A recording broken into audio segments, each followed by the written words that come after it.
Thank you for your service to the country in this post and over many years. I want to raise an issue with you that's come up in this hearing before, and I want to raise it with great respect to you and to the President of the United States of America that you serve. In testimony before this committee earlier, I know that the issue of the President being photographed with the virulent anti-American socialist dictator of Venezuela came up. And I know that according to testimony that was handed to me that you indicated that you found it, quote, rather amusing. But let me say with the deepest respect, Madam Secretary, I am not amused. And I want to speak to that issue and get your sense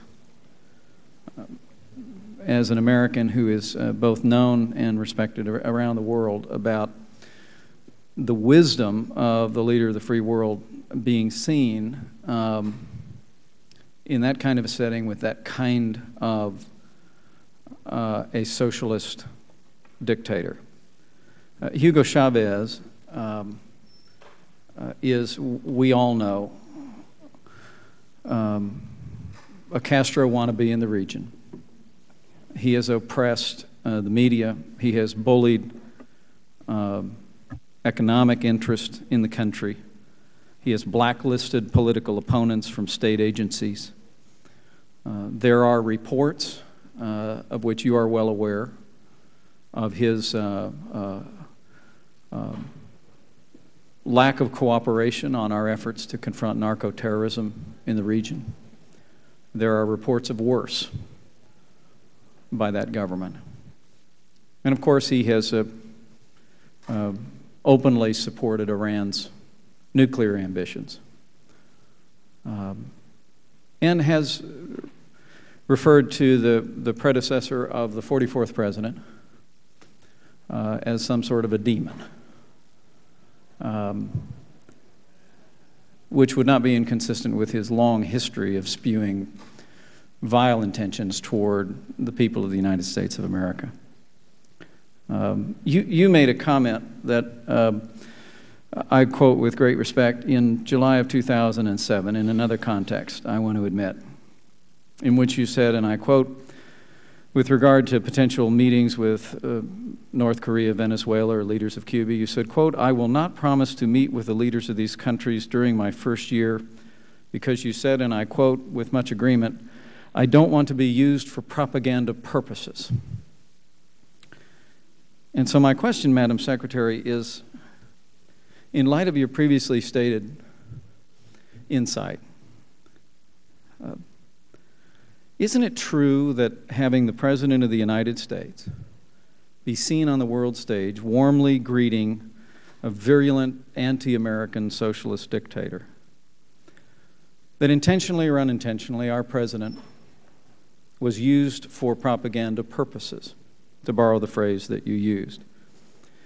And isn't it also true that, as Natan Sharansky observed memorably in his book, Case for Democracy, there's almost nothing more demoralizing to people that are fighting for freedom in their own country than to see the leader of the free world in friendly association with the very people that are oppressing them.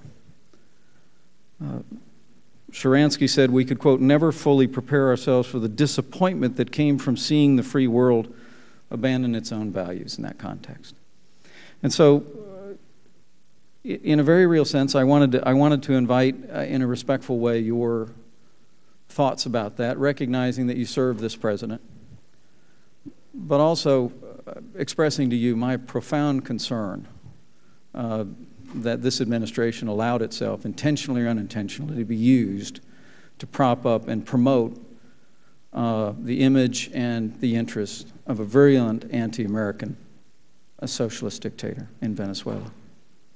I'm going to give the Secretary a little bit of time because you characterized an earlier comment that she made, to respond. Thank you, Chairman. Well, Mr. Pence, I have lived a long time now. I grew up at the height of the Cold War when we were on the hair trigger alert of nuclear war. I remember virulent anti-American communist dictators threatening our country on a regular basis.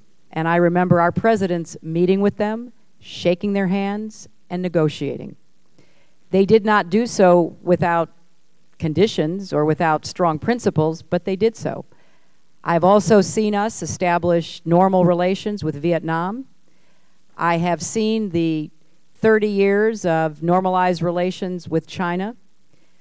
And I don't think there is any contradiction between standing strongly for our principles and our values and pursuing the give and take of diplomatic encounter and negotiation where appropriate.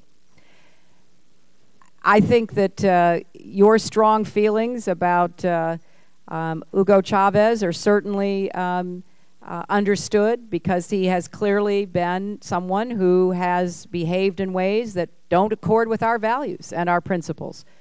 But so were the Soviet leaders, and so did so many others with whom we eventually created an environment in which we could see some changes that benefited the United States of America. That is my bottom line, Mr. Pence. My bottom line is I am here to serve my country, which I have loved ever since I was a little girl. And I'm going to support my president because he is committed to doing whatever he can in the time he is given to serve to make this a better, safer, more secure world. There are different approaches. I respectfully say we spent 8 years trying to isolate Chavez, and what has been the result? I don't think it's been in America's interests. So we're going to try some different things, and I respect your disagreement. We want as bipartisan a foreign policy as possible, and we have, wherever we can, reached out, and will continue to do so to members of this committee and others. We want your constructive criticism. We want your feedback. But President Obama won the election. He beat me in a primary in which he put forth a different approach. And he is now our president, and we all want our president, no matter of which party, to succeed, especially in such a perilous time.